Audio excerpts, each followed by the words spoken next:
Hello, I'm Jake Tschida, your host for the Wildcat, where we cover collegiate and professional sports around Minnesota and North Dakota. Joining me today is Jim Cella, the Concordia Sports Information Director. Now, Jim, the Concordia football team has been playing really well. They're 4-0, they're ranked nationally, they got a big win against St. Thomas. They've just been playing spectacularly.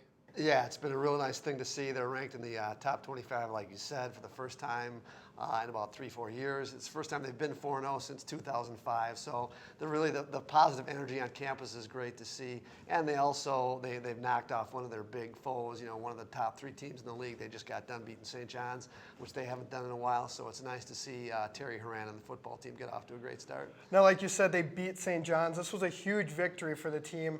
They showed up both offensively and defensively. Right before the half, they had a fumble recovery, returned it to the 15. It looked like it might be close in the beginning, and then that fumble recovery just changed it completely. That was the big swing play in the game. It was, we were kind of nursing a 17-7 lead, and then we were able to get the fumble, and then the very next play, Griffin Neal throws a touchdown pass in the end zone. We get up 24-7 and take that into the halftime, and they couldn't really respond from there, which was great to see. And one of the things Concordia's done really well this year is they haven't had to play from behind, so they've gotten up every single game. They've taken the lead either in the first or second possession, so that's really helped them out a lot as far as, because they're still kind of a young team with Griffin Neal, the quarterback, who's just a sophomore, so that's the big thing. And looking at some of the highlights, it was a great game all around. Right here, you'll see Brett Bonney. He gets in for a touchdown. He's been playing really well this year. Yeah, he has done. He's leading the MIC in total yards. He got 599 rushing yards right now. He's got 5 touchdowns. He's within 8 of breaking head coach Terry Horan's career scoring record for touchdowns. So he's really a horse. He's a big guy, and the way Concordia plays offense with that option game, he really does a lot of things in the second half. Griffin Neal's also been helping out a lot. He has a 63% completion. It seems like he doesn't miss sometimes. And he's one of those guys that plays and he doesn't make the mistakes that cost you. It seems in the past that we've played games against the big teams, we've always had an interception here, a fumble there that's really cost us, like we talked about St. John's doing right before the half. That always happened to us. This year, with the way Griffin's been handling the offense, he's just been great as far as not turning the ball over and giving it to the right people so they can do their jobs. Now, the defense played really well. They had 5 turnovers against the Johnnies. That's one of the things that they preach, Terry Horan. I know they have a turnover Tuesday. So every Tuesday in practice, they'll have a thing where they're trying to take care and trying to get those turnovers. So they really preach it in practice. And they were able to do it against St. John's, which has helped a lot, especially in those big situations like we talked at the end of the first half, or as they go through what St. John's was driving late in the third quarter, trying to get back in the game, and we came up with an interception by Pete Vidston. Now, it had been 25 years since the Cobbers had beaten the Johnnies at home, and 23 years since the Cobbers had beaten the Johnnies by double digits. What did that mean to the team to finally get out there and end those 2 long streaks? It was unbelievable. I had talked with Brett Bonney right after the game, and he was just ear-to-ear grin. He was just excited about the fact that he was on the team that finally did it, because he's played with a lot of players. He's gone through and talked to a lot of the alumni that say, we never beat St. John's at home, and to be able to finally do that is a big deal. And it's one of those things where it's not like we've been blown out, and every time we lose to St. John's at home, something wild happens. Late in the game, somebody gets open for their wide receiver, they throw a Hail Mary and they catch it. We can't get in. Last year, the year before, in 2011, Brett Bonney literally got stopped an inch before the end zone. So otherwise, we'd have tied it in overtime. So it's those things, and you could just see it weighed heavily on the players to finally get that monkey off the back. It was great to see. Last year's game reminded me of Tennessee in the Super Bowl when they came up just short. That's reached for it. Exactly, and everybody in the crowd's going, oh, and it just didn't happen. So to get that finally to have all those players, and for Terry Horan, too, the coach, to be able to come up with that win against St. John's has been big. Now, Concordia, with that win, it brought them to 4-0, 2-0 in the conference. It tied them with Bethel and St. Thomas, who both got wins this last week. Both those teams are doing really well this season. They are. Those are the 2 teams that were picked in the preseason poll as far as the coaches to be at the top of the league, and that form is held true. They both have. St. Thomas last year went to the NCAA Division III semifinals. They won the league. Bethel has always been great. They've made it to the playoffs, 2 of the last 3 years. So there's 2 programs that do very well. And if you're going to get the title, you have to go through those 2 teams, which Concordia will need to do. And hopefully with the momentum of the St. John's game, we can carry that into this week when we play Bethel. Now, when we were talking about the Johnny's game, you mentioned Peter Vidston twice. He's really been the senior leader on the defense. He has, and he's a great guy as far as he's one of those guys you really don't notice until you look in the stat sheet after the game and you go, Vidston had an interception, a forced fumble, 10 tackles, because he doesn't stand out. He's not the guy that's going to make a play and then get up and and then do a dance, or he's going to celebrate. He just does his job, gets back in the huddle, and then at the end of the game he does it. You look at, like he said, he just fills the stat sheet, and he's one of the nicest guys you'll ever meet too. Last year he led the team in tackles. This year he's also leading the team in tackles, top 10 in the MIAC, and he does have that 1 fumble recovery and interception, both against the Johnnies.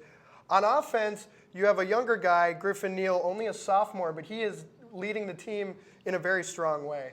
He is, like we talked about before. He doesn't turn the ball over, and he's very confident as far as wanting to take shots down the field. Not, he'll throw it in between 2 people. He's got that confidence you look for in the quarterback, and he's a big guy. He's like 6'4", 215, running our offense, which is, for people that don't know Concordia's offense, we run an option offense, which you don't see very much anymore.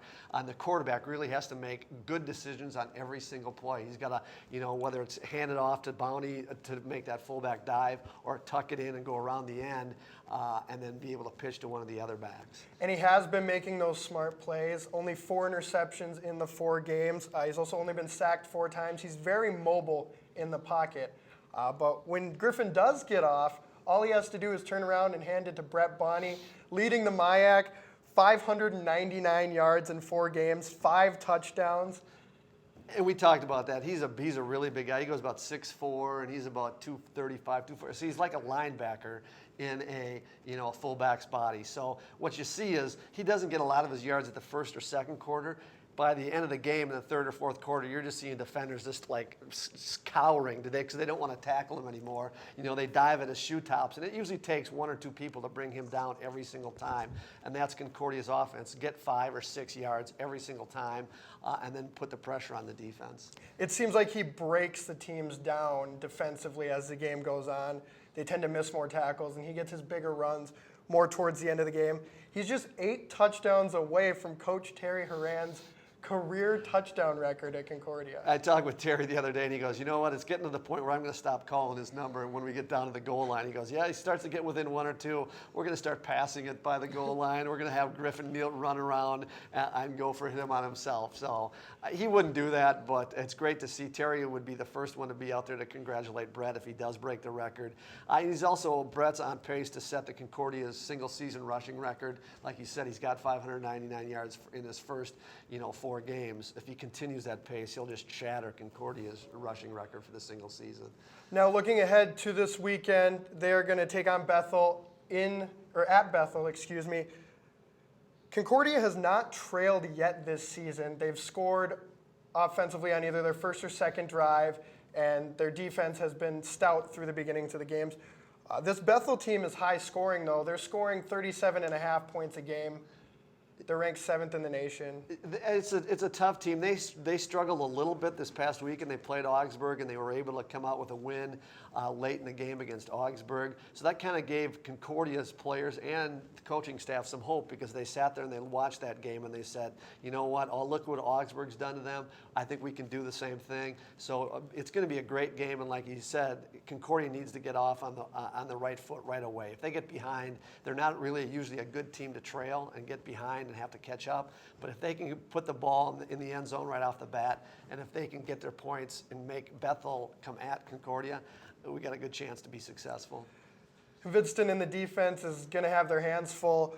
Bethel is outscoring their opponents 108-14 in 2 home games. That's a ridiculously high number. That is, and I think they'll be up to it. The one thing that concerns me, though, is Concordia plays on the field turf, and Bethel's one of the only teams left that still plays on natural grass. It slows things down. But the good thing about Bethel is their running game is strong as well. So Concordia's defense is used to playing against a running attack every single practice this whole season. They get to play against that strong running attack. So now when they go and face Bethel, who has another strong running attack, quarterback. They're used to it. So hopefully that will lead to success defensively for the Cobbers.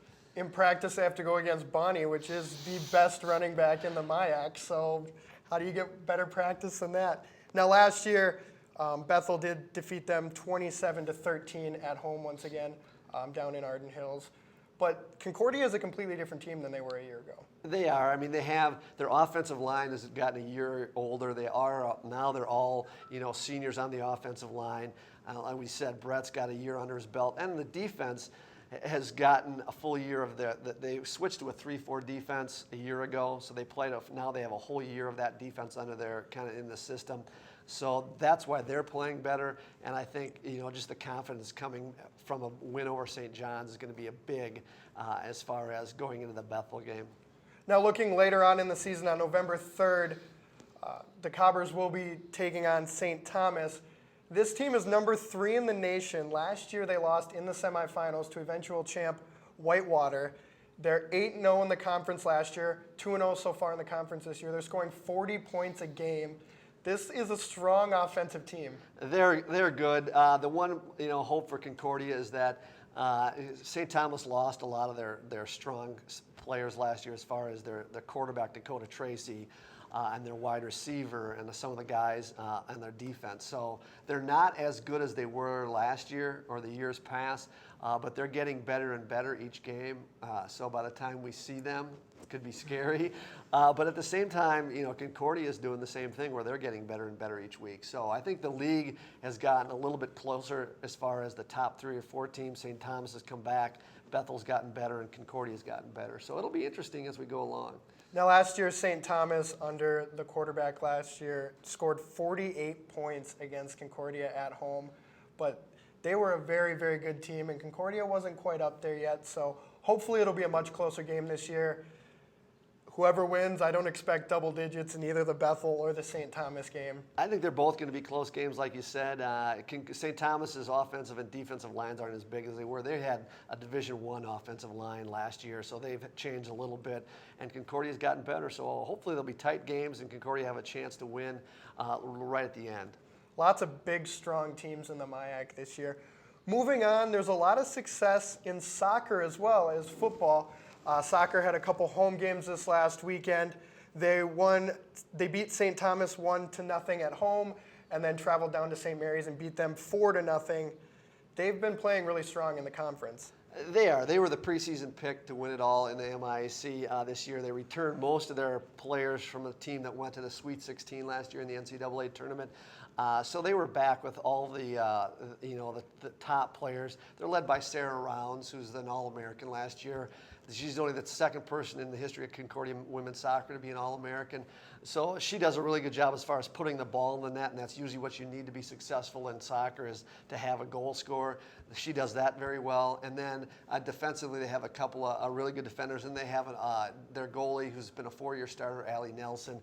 So I know Dan Weiler, the head coach, is really looking forward to getting on with the season. He said if we could get through September and still be kind of right around the race in that hunt, that he's going to really look forward to October and then hopefully the NCAA playoffs. Looking at Sarah Rounds' statistics, she's a senior forward, 7 goals and 3 assists in 9 games this season, 17 points in 9 games. She is really definitely leading this team. She is, and the scary thing is they scored 4 goals against St. Mary's on Saturday, and she didn't get a one of them. So if you would have told me, I'll give you $100 if she doesn't score and your team scores 4, I said I'll take that every single time. But they had some other players step up, which was nice to see, and she also assisted on the goal. So lots of times teams will double or triple her, and she's able to pass the ball off and get somebody else free to make that shot, to make that goal, which is done really well for Concordia, especially now that they're back on top of the MIC. And you mentioned senior goalkeeper Allie Nelson. It is her 4th year as a starter. She's got 34 saves this year, 4 shutouts, including 2 in a row now. she's been playing very strong as well. Yep, she's within 4 or 5 of breaking the school record for all-time shutouts. She does a great job as far as, just being able to make the 1 or 2 big saves a game that she'll have to make, because Concordia's defense is one of the best in the league. So she'll have to make 1 or 2 big saves. She'll be able to make that, and then she distributes the ball very well. She'll start the offense. She can punt the ball well past half field. So when teams think they've got Concordia pinned down, all of a sudden she punts it, and now it's Sarah Rounds right at their back line. So that's really helped. Now looking at the MIAC standings, the soccer team is 4-1 in the MIAC. They're leading it. They play number 2 Bethel, who's 3-1-1. They'll play them coming up in a couple weeks. That should also be a good game. Dan Weiler does not like to lose. 10 seasons as head coach, 75% of conference games he has won. Yeah, he does a really good job as far as getting the team prepared for those MIAC games and understanding the fact that that's what you really play for. You can do well non-conference-wise, but it's those games inside the conference that's going to really determine how well you do as far as the postseason, and also they're winning the MIAC championship, which they've done year in and year out. They're winning the regular season championship, or they're winning the postseason tournament. And like I said, October 13th, they travel down to Arden Hills to take on Bethel, which should be a very, very good game. Could be the MIAC championship game as well. Could be. It's one of those things where they got to keep winning, because the MIC, like football, women's soccer, there's so many teams that, if you have a bad game that can come up and get you, and suddenly, you take a loss, and then now you're looking at, 2, 3 losses, and you can't run for the title anymore. Volleyball, another team in the top 3 in the MIAC. For Concordia, they've been playing great as well. 4-1, second in the MIAC. They just suffered their first loss, 3-2 to St. Mary's on Saturday. They should have won that match. It was a very close match all the way through. It's been good for them too. Exactly, and one of those things, they're the surprise team probably of Concordia's fall sports teams this year, just because they graduated 3 All-Americans from last year, and they weren't expected to do very well when you lose that kind of a talent that went to the regional final. But they had brought in some really young players that can really play the game, and they've kind of gelled. You see that as far as the volleyball team's non-conference record. They're only 6-7 on the year, but as far as in the MIC, they're 4-1 because they took their early lumps, and now once they got into conference play, they started to gel, and they started to play very well. Now, you said they have a young team. They have a freshman outside hitter, Olivia Wangstein. She's leading the team in kills, second on the team in digs, 177 kills already this season. Yeah, she's a tremendous player. Tim Mosier, the head coach, has already said that she is at a higher rate right now than what Jenna Green was, the All-American for Concordia, was when she was a freshman. So that's pretty high praise coming from Tim to say that Olivia is ahead of Jenna Green's pace. And Jenna Green was one of our all-time kill leaders and one of the best players to ever play for Concordia. But Olivia, you can see when she hits the ball, she hits down, and it's a winner. Boom. So it's really fun to watch those people rally around the whole team and to see the team have success again. Tim Mosier in his 19th season doing very well with such a young team, and they do expect to play in that MIAC championship. They play number 1 St. Thomas on the road this week, October 2nd. That's going to be a rough game for them. It will be, and that's always the grudge match. The last year when Concordia played, they beat them twice. In the regular season, they beat them for the regular season championship. Then Concordia got them again in the MIC postseason championship tournament. But then in the NCAA tournament regional final at Concordia, St. Thomas ended up beating Concordia. So there's not a lot of love lost in between the two teams. That's probably the biggest grudge match you'll see in the rivalry. And hopefully the young players can respond, because St. Thomas has a more veteran team this year. And they know what it means to play Concordia. So it could be a tough going, especially at St. Thomas when Concordia plays at St. Thomas this week. But hopefully the young players will step up, and you never know what can happen. And it seems like every match between the two teams is always very close, comes right down to it. Yeah, that's the one thing about volleyball. There's so many momentum swings. It goes back and it goes forth, and especially with Concordia and St. Thomas. One team's leading, and all of a sudden it swings back and forth. So it'll be a fun match to watch, a fun match to see as far as the Cobbers and the Tommies playing on this week. Always exciting for the fans. Going back to soccer, this time men's soccer. You're the assistant men's soccer coach. They're 4-6 this year, very young team, but they're playing pretty well for how young they are. They are. We've got a really young squad as far as the talent. We had a lot of seniors graduate from last year, but we did really well at the beginning of the year. We were 4-2 to start the season. Guys coming on and really playing well, and it's been fun for me. I used to be the head coach at Concordia for 12 years, the men's head soccer coach, and then went into the sports information business. And now this year, I just got coaxed out of the sports information. I'm doing that as well, but I'm also being the assistant coach, which has been fun for me. And the new head coach, former Bison soccer assistant coach. It's got to be great for him to stay in the Tri-College area. It is. Ben Schneeweiss is doing a great job as far as getting the players to be able to play for him and coming over from NDSU from the women's team. He's added a lot of energy to the program, and he's a great guy to work for. I don't think I would have come out of retirement to coach again if it wasn't for Ben. I mean, he's a great, like I said, he's a great coach to work for, but also even more, he's that much better of a person. So we have a great time helping these kids get better, and hopefully as we go through at the end of the season, we can continue to get more wins and be more successful. Cobber fall sports are hot. 3 teams in the top 2 in the MIAC. We'll see how it comes down to it. Exactly. It's an exciting time of the year because now the playoff races start and also the winter sports seasons are starting. So it makes my job a lot tougher, but it's fun when teams are winning, and I look forward to football, volleyball, and the women's soccer teams.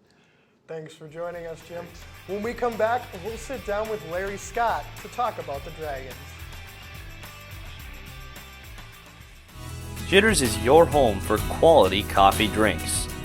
Whether you crave an espresso, iced coffee, mocha, or macchiato, Jitters has just what you need. Now featuring breakfast foods like caramel rolls, bagels, and more, be sure to get your day started right. Located on 12th Avenue North, Jitters has a friendly, relaxed atmosphere with Wi-Fi capability to get all of your studying done on time. Get your fix only at Jitters.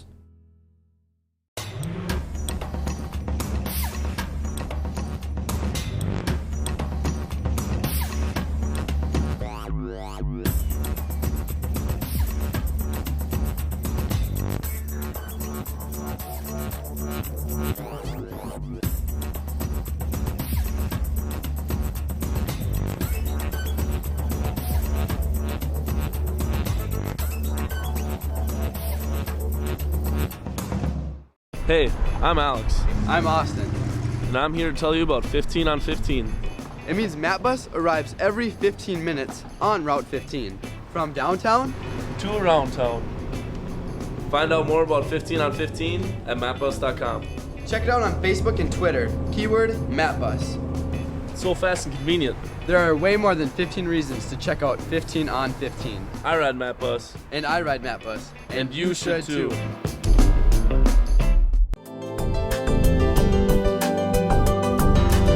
Watch SU TV News on Cable One. Produced by students of Bison Information Network, we promise to bring you all the latest news and sports from the campus of North Dakota State University. Watch SU TV News on Cable One Channel 14. Brought to you in part by Shields and Stop and Go.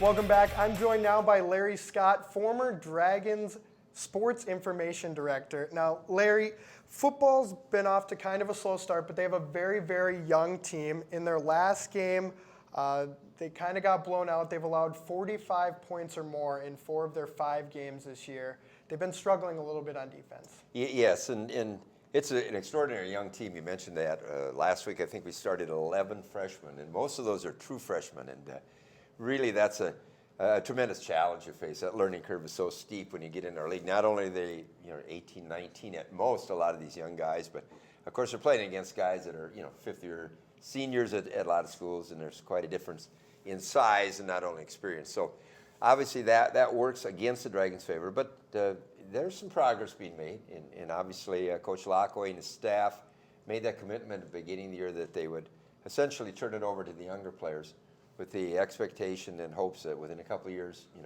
the experience that they've gained, that comes to fruition, and the Dragons can become a contender once again in our league. But right now, it's a difficult challenge. It's a real test for the guys and the coaches.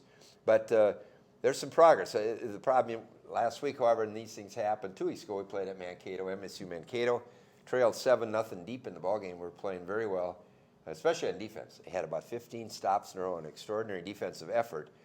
And that kind of fuels some optimism. You think that immediately you're going to be playing even better the next week. But, it's kind of more like fool's gold. It doesn't always happen. So as you mentioned last Saturday, we played Northern State. Probably took a step back, lost 45-7. So it's a learning process, painful at times, but, we felt it was the best thing to do. Now, Steve Lockway, a young coach, only in his second season, and as you said, he turned it over to the younger players to try and build some momentum for them. They've had a very tough learning curve. In their first 4 games, they've played 3 teams that are nationally ranked. It's really hard for them, including that loss, like you said, to Mankato. They've played Sioux Falls, Wayne State. A lot of very strong teams ranked in the top 25 nationally. Yeah, that's a good point. That's even a little bit more difficult of a challenge, not only being a young and inexperienced club, but then the schedule we've drawn so far, some of the kind of heavyweights in our league. The NSIC's now 16 teams in the conference. We got 11 games, all conference games this year.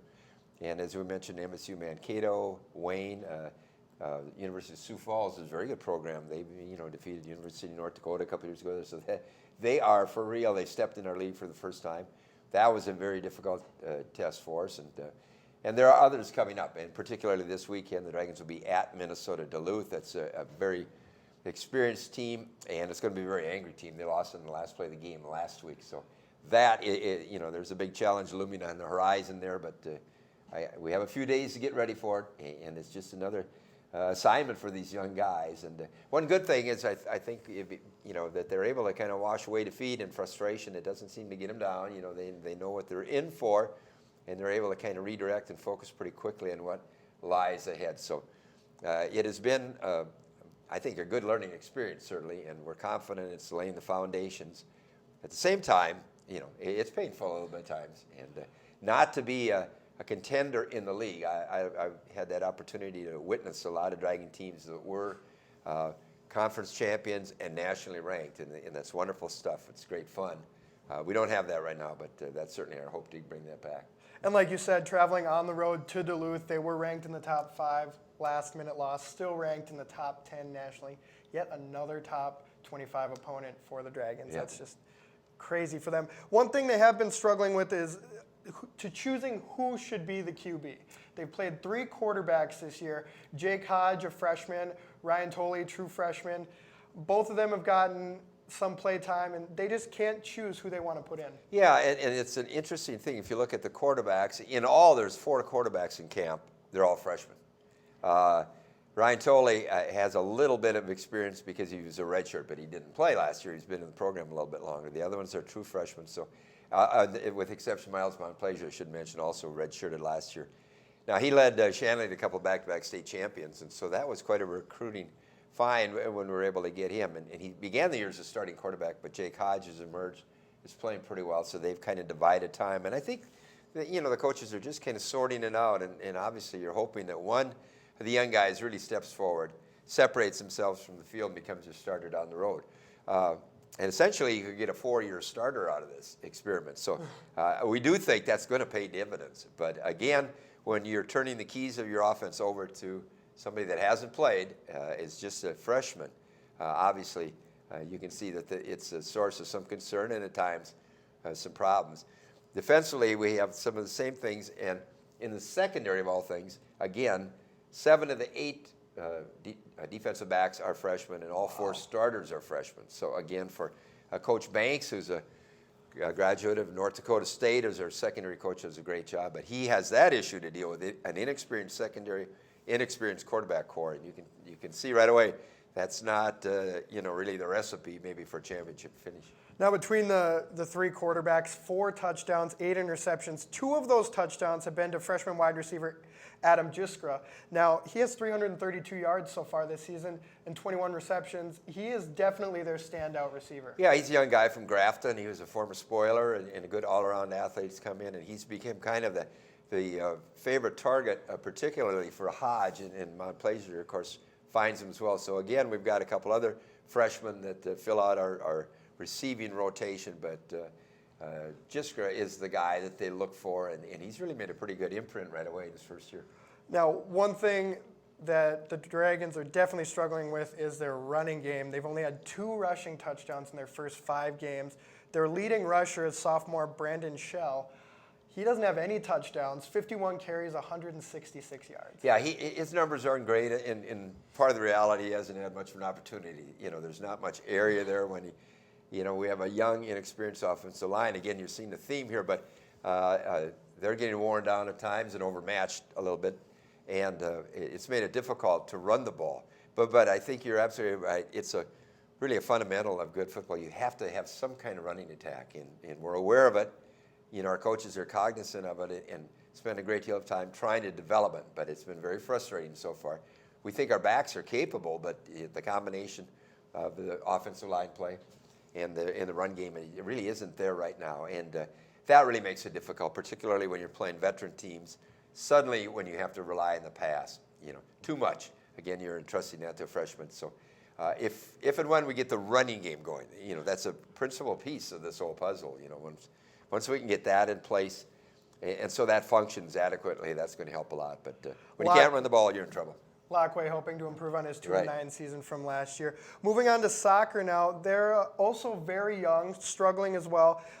Last Saturday, they had a 2-overtime loss to Upper Iowa in a very close game, and then they traveled down to Winona State. That game wasn't as close. They have 2 sophomores that are really leading their team in Erin Nyberg and Isabel Nyman.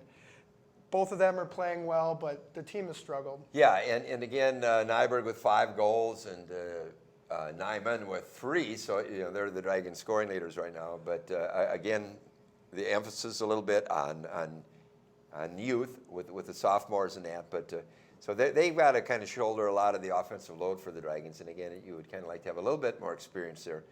But it's a young team that is showing some real progress of late, but they were stung by a couple of very difficult losses. You mentioned the overtime loss to Iowa, and then they had an overtime loss the week before that. So when you're young, struggling, and you really need some success, and then you're dealt that hand, a tough overtime loss, it makes it very difficult. But Coach Raleigh Bullock has been there a long time. He's been through this, and it's nice really having a patient hand on the tiller, a guy to kind of guide these young ladies through this process. And we're very hopeful that we can make some real inroads in there. But got a little bit of a lesson on Sunday with the loss to Winona State 5-1, I believe, and the Warriors and the MSU Mankato nationally ranked teams. And again, we think the caliber in this league has really picked up. So now, Coach Bullock actually launched the varsity program there, right. So it's nice to have him back.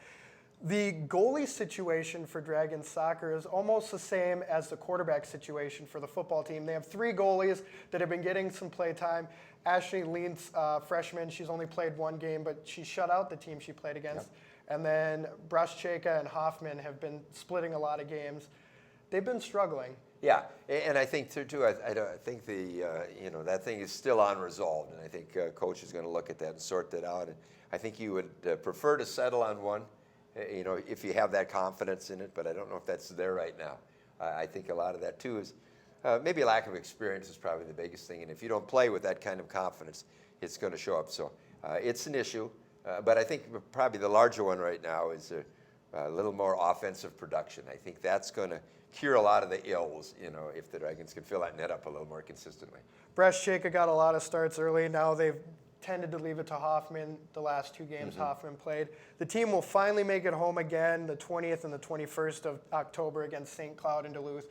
Like you said, both very, very strong teams. Yeah, and what's happened in our league, people may not be aware, the conference has changed. It's become a 16-team league now. It is very strong. We think it is the strongest league in Division II in America. Now, the North Central Conference had that honor at one time with North Dakota State, South Dakota State. That was a terrific league. Wow.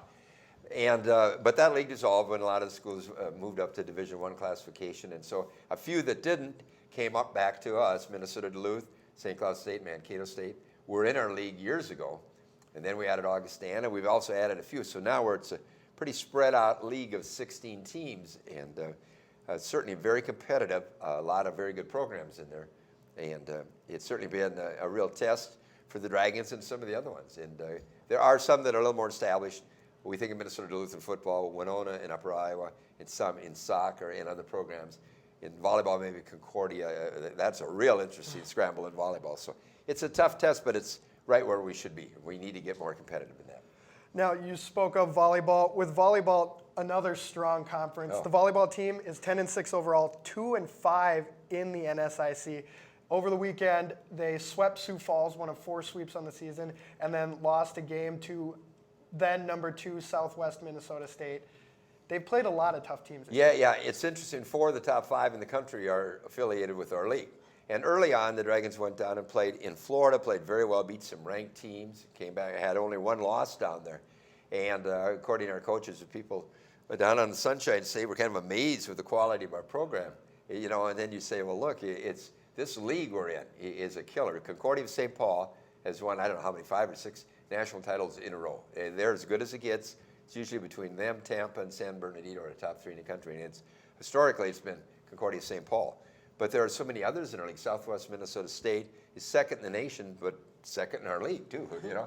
And Mankato is ranked, and we were been ranked, and there's just, you know, so many good quality teams. So like last week we came home and played Southwest State and got beat, got a split out of it, which is normally pretty good. So it's a little exasperating, I know, for our coaches and players sometimes. You're 10-6, and yet you think if you're in any other part of the country, you know, they could very well be 14-2, 15-1. But it is what it is. We have to play those teams in our league, and then hopefully, if we're good enough, we can still get in the regions and take it from there. And like you said, they were ranked at one point, ranked 19th. We just looked at the graphic. When they were ranked 19th, they took on number 2 Concordia St. Paul, number 2 Southwest Minnesota State, number 12 Mankato. A lot of caliber. They have 2 sophomore players that have really been leading them. Sophomore outside hitter Annie Palmquist, 178 kills and 31 digs so far in the 16 matches. Yeah, she's really come on and done a great job. Then we have Heidi Lensing is one of our other veterans who is part of the Lensing family. We had her sister there before that, so Tina, and she gives us some real stability. She's a senior in there, but Palmquist has really done a good job. And then defensively, our setter Katie Ness has been outstanding. I think she's won the National Conference Player of the Week like 5 times. Now, Palmquist and Lensing, both over 160, 170 kills.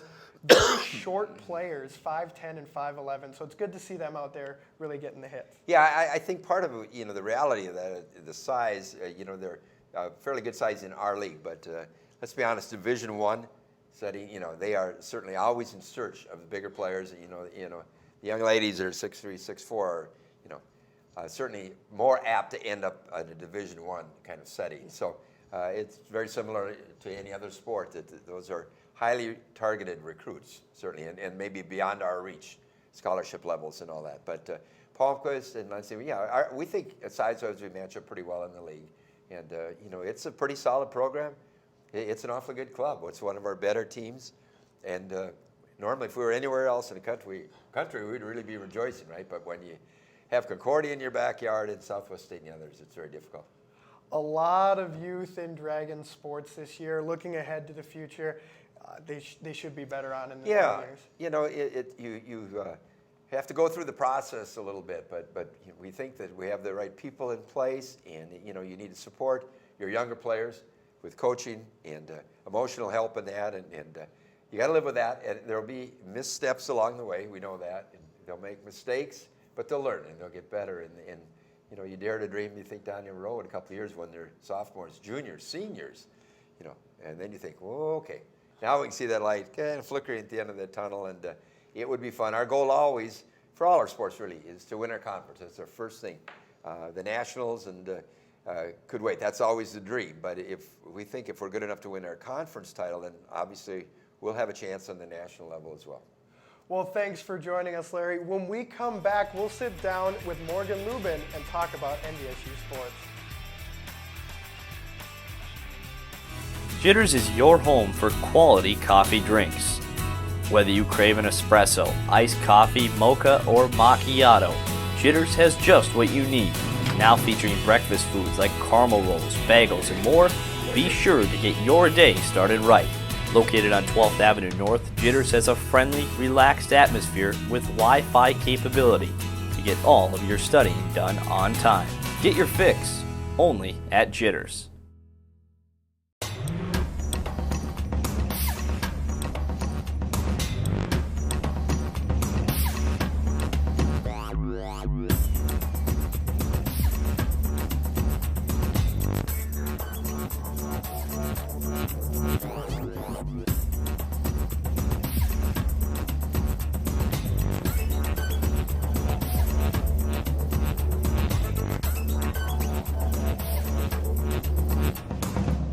Hey, I'm Alex, I'm Austin.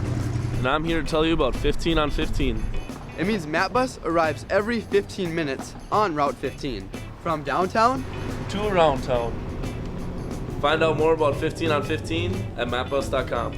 Check it out on Facebook and Twitter. Keyword MattBus. It's so fast and convenient. There are way more than 15 reasons to check out 15 on 15. I ride MapBus. And I ride MattBus. And you should too.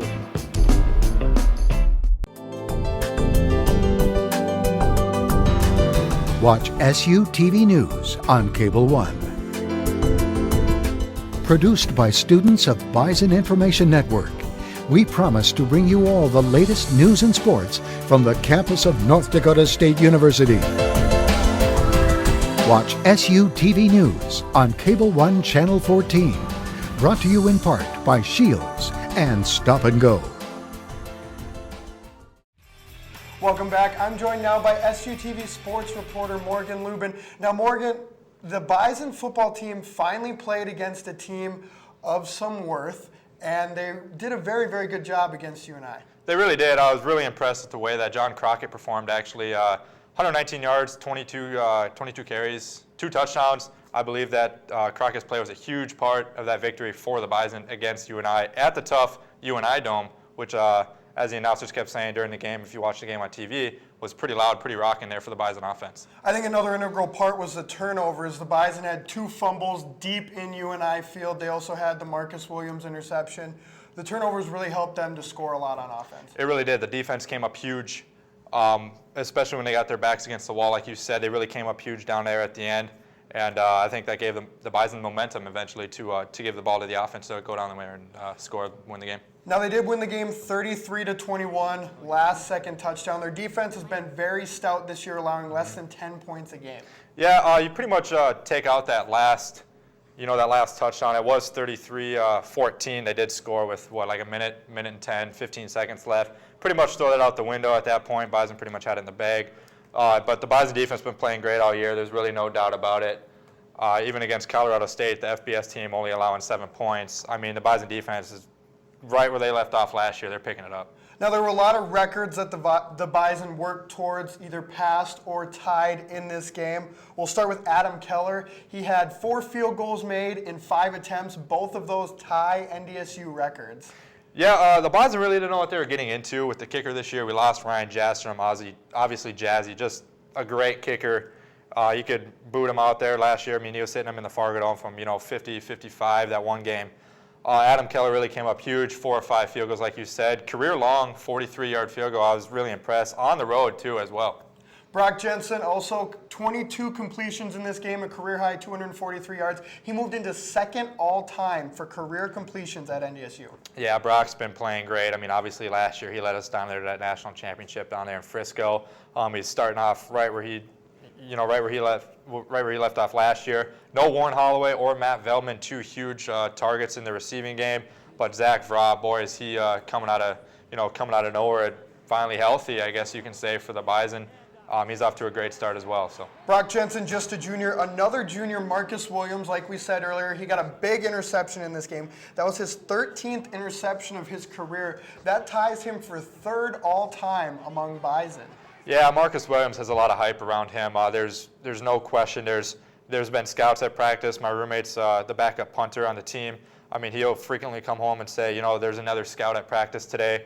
They're looking at Marcus Williams. They're really thinking that this kid has a chance to play on Sundays. And like we said, John Crockett over 100 yards, the first running back to go over 100 this year for the Bison. Next up, the #1 ranked Bison are at home for their homecoming against #3 Youngstown State. Youngstown has a lot of power on offense. They have a pretty strong defense. Bison are 16-2 over the last 3 seasons at home, but they did have a home loss last season. Their only loss to the Youngstown State Penguins. Yeah, the Penguins are a great team. There's no doubt about it.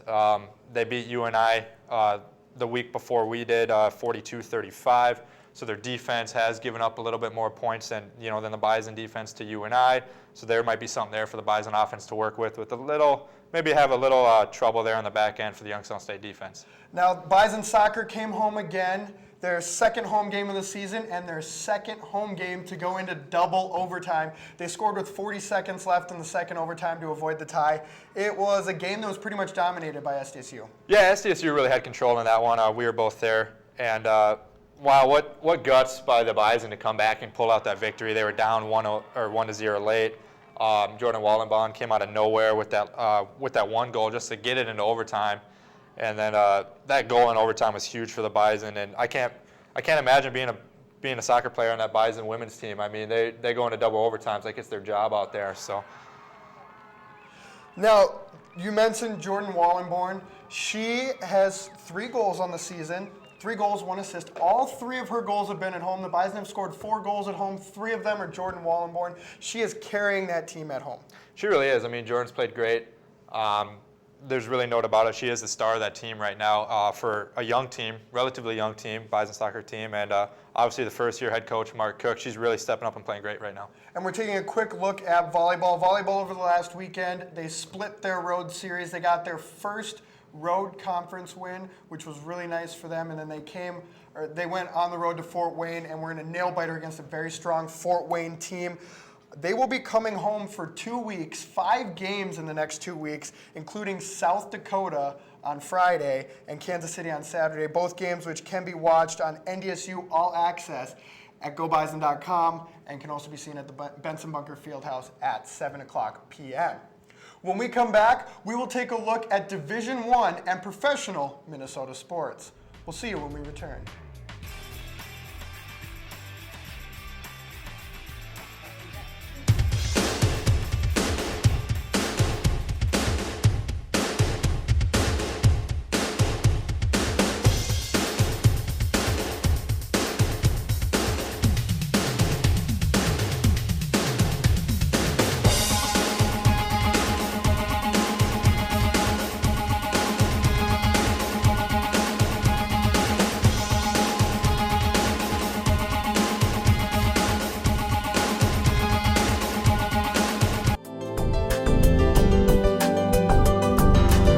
Watch SU TV News on Cable One. Produced by students of Bison Information Network, we promise to bring you all the latest news and sports from the campus of North Dakota State University. Watch SU TV News on Cable One Channel 14. Brought to you in part by Shields and Stop and Go. Hey, I'm Alex. I'm Austin. And I'm here to tell you about 15 on 15. It means MapBus arrives every 15 minutes on Route 15, from downtown to around town. Find out more about 15 on 15 at mapbus.com. Check it out on Facebook and Twitter, keyword MapBus. It's so fast and convenient. There are way more than 15 reasons to check out 15 on 15. I ride MapBus. And I ride MapBus. And you should too.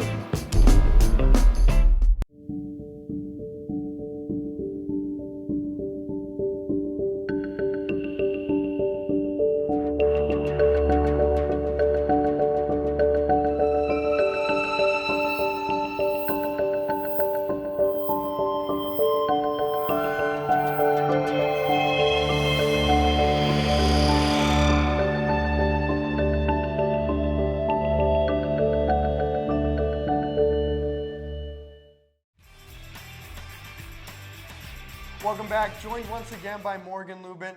Morgan, Gopher football. They were off to a hot start, 4-0. People were kind of chattering. They might be good this year. Then they faced their first Big Ten opponent in Iowa. They went to Iowa, and they got beat pretty bad, 13-31. Yeah, Iowa put a licking on Minnesota. Once again, Marquise Gray not back there at quarterback. I feel that he's going to have to come back at quarterback for the Gophers to be any but successful from here on out. Hawkeyes won the Bronze Pig Trophy, which is the big trophy between those two teams. Now, you mentioned Marquise Gray did not play. Looking at the two quarterbacks they have, Marquise Gray and Max Shortell, they both have about the same completion percentage. Shortell has more yards because he's played more. The big difference, though, is definitely the interception. Shortell had 3 interceptions against Iowa.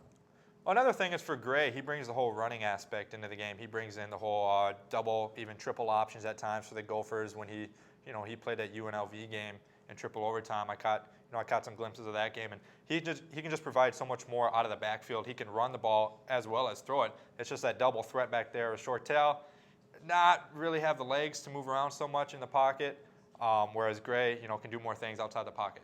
Marquise Gray has 234 rushing yards this season, tops on the team.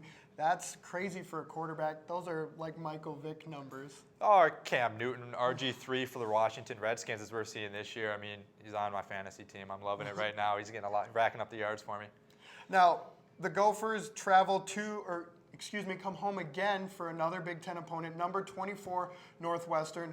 That's going to be a difficult game, but the Gophers are outscoring their opponents 89-14 at home in 3 games. Yeah, I don't think it's going to matter. Northwestern has been on a roll all year. They're the only one of 2 teams in the Big Ten undefeated, the other one being Ohio State. They took down Michigan State. Northwestern, now they're ranked in the top 25, finally getting a little bit more publicity around there. That's a good Wildcat team. They've been getting better and better for the last few years, and they're finally getting noticed, getting that ranking. They really are, and it's going to be a good, fun game to watch. But I think Northwestern's going to have a little bit too much this time for the Gophers. Moving on to professional sports, and the Minnesota Twins last night, they lost in a very close game. A 2-run home run was what decided it. They lost 2-1. The Minnesota Twins 50 losses at home this season. No doubt about it that the Minnesota Twins are the biggest disappointment for Minnesota pro sports teams. I mean, they just did not show up at all ready to play this year. Joe Mauer's, batting average is there, but I don't know what happened to the rest of the gang for the Twins. I mean, Justin Morneau, the pitching staff has been just awful. They're gonna have to make some moves this offseason if they want to have a chance to compete next year. Now, Detroit, on the other hand, has played very well this year. They need 1 win in their last 3 games, or they need a loss by the Chicago White Sox. That is led mostly by Miguel Cabrera. Now, in last night's game, he went 0 for 3, and Mauer went 3 for 4, which made the batting average race really tight. Mauer down by 2 now, but he picked up 3 points in the 3 games against Detroit. Yeah, Miguel Cabrera, he's a great hitter. He's been a great hitter for a numerous amount of years. Last year, we were talking about him with the Triple Crown as well, having the potential to get it. He didn't get it last year. This year, he's in the race again, along with Josh Hamilton. Joe Mauer is usually in there for the batting average part of it, at least. He's up there again, but I feel that Miguel Cabrera is just going to get on a tear here the last couple games. I think he's going to get it. We'll see if Mauer can pick it up and try and pass Cabrera for the Silver Slugger Award. But I think the big issue is that Cabrera is tied with Hamilton for home runs. And this late in the season, 3 games left, who knows what could happen there. He is, and of course, the Tigers are still battling the White Sox for that division. The Rangers are still battling the Oakland Athletics for that division. They're both going to have some huge at-bats coming on the stretch. We'll see exactly how those go for both Miguel Cabrera and Josh Hamilton. Once again, I do like Cabrera, though. He's a great hitter, not to take anything away from Josh Hamilton, but Cabrera is something special. Detroit will have their next 3 games against the Royals. The Royals pitching not as good as it used to be, so we'll see where he goes from there. Moving on to the Vikings, you said the Twins might be the biggest disappointment. Vikings might be the biggest surprise for Minnesota sports fans. And that brings a smile to my face. I'm a huge Vikings fan. Adrian Peterson came back from that torn ACL that he suffered in Week 15 last year.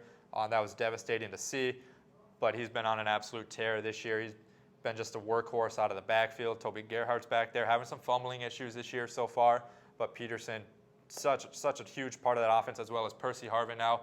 And probably the biggest story for the Vikings is Christian Ponder. Came out of nowhere. I mean, last year, rookie season, didn't do so great, didn't quite live up to the expectations, but this year, really managing the offense well and doing what they need to do. Vikings defense also playing real great. They played a divisional game against the Detroit Lions.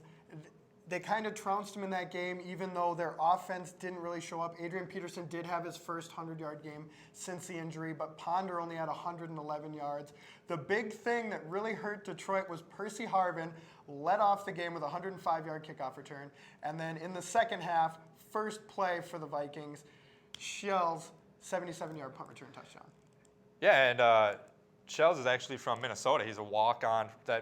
He's from the cities. He walked on to the University of Minnesota going Gopher team, and he actually qualified for the Vikings, won a spot in that off the practice squad. Great to see him busted his first NFL touchdown. First punt return for a touchdown the Vikings have had since 1988, I believe it was. I mean, they've just been lacking that aspect forever. And good to see Marcus Sherrills break that for a touchdown return, as well as Percy Harvin right off the bat. That gave the Vikings huge momentum to start the game. Sherrills, that 77-yard touchdown was the 7th touchdown of 70 or more yards against the Lions in 2 games. 2 games. Yeah, the Lions are struggling right now. They lost that heartbreaker to the Tennessee Titans, which would have been last week, and they did have that Hail Mary play that Titus Young caught to send it in overtime. But Detroit Lions are a huge disappointment right now for the NFC North. Yeah, there's really no question. What was really nice to see is that Coach Frazier finally got his first win against the NFC North. He was 0-8 since taking over as a head coach. Did not have a win against them all last season. Yeah, that's good to see, and that's could be a sign of things to come for the Vikings. Hopefully this year, hopefully they go out and they play the Lions again. They were on the road this week at Detroit. They'll get them at home. That could be a very winnable game as well. We still got the Packers twice. Still got the Bears twice this year. Things to come possibly for Leslie Frazier and the Vikings. Mentioning the Packers and the Bears, the Vikings have a Week 11 bye, and then after that bye week, they have 2 games against the Packers, 2 games against the Bears, and a game against Houston. That's going to be a difficult stretch to end the season. Yeah, that's a tough 5 games right there coming down. That could be a playoff stretch technically for the Vikings. We're 3-1 right now. We play a very gettable Tennessee Titans team this week. At home. I mean, you got to believe that the Vikings will be able to take care of business there after just beating a Detroit Lions team. Technically, the Vikings could be, after this week, could be 4-1. Who knows what will be at the break? Week 11 is a long ways away. But those 5 games coming down the stretch, 5 very good teams. We'll see how it plays out. Very good way to get ready for the playoffs. I think what the Vikings need to do is Christian Ponder needs to protect the ball, and Percy Harvin needs to get a lot of touches. They have him returning kickoffs. They have him playing in the Wildcat. They have him doing everything. And one of the best things to see out of this week's game is they lined him up in the backfield. Adrian Peterson had like 4 carries in a row. His tire goes to the sideline. Percy Harvin lined up in the backfield, and he went for like a 22-yard run. I mean, he's a dynamic player. Percy can do it all. And like you mentioned, they are at home versus the 1-3 Tennessee Titans this year. This week, the same Titans team that just beat Detroit in overtime. That one will be Sunday at 3:25. Thanks for watching. On behalf of Jim Cella, Larry Scott, and Morgan Lubben, I'm Jake Tschida, and this has been The Wildcat.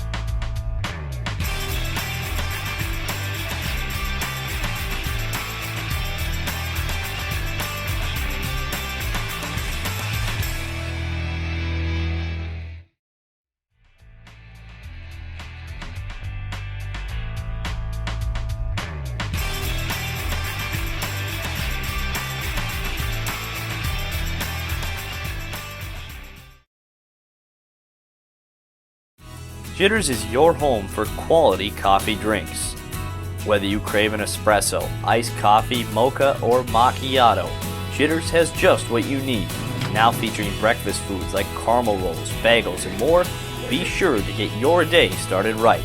Located on 12th Avenue North, Jitters has a friendly, relaxed atmosphere with Wi-Fi capability to get all of your studying done on time. Get your fix only at Jitters.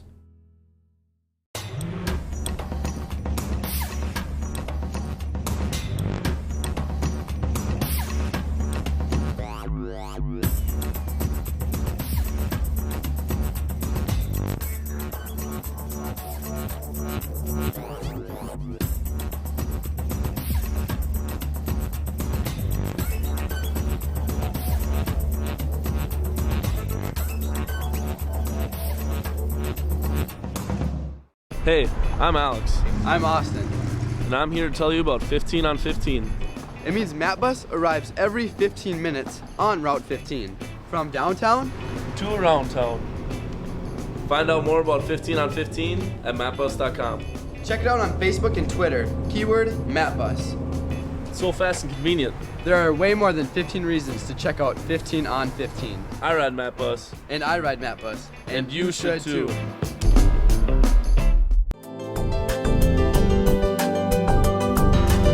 Watch SU TV News on Cable One.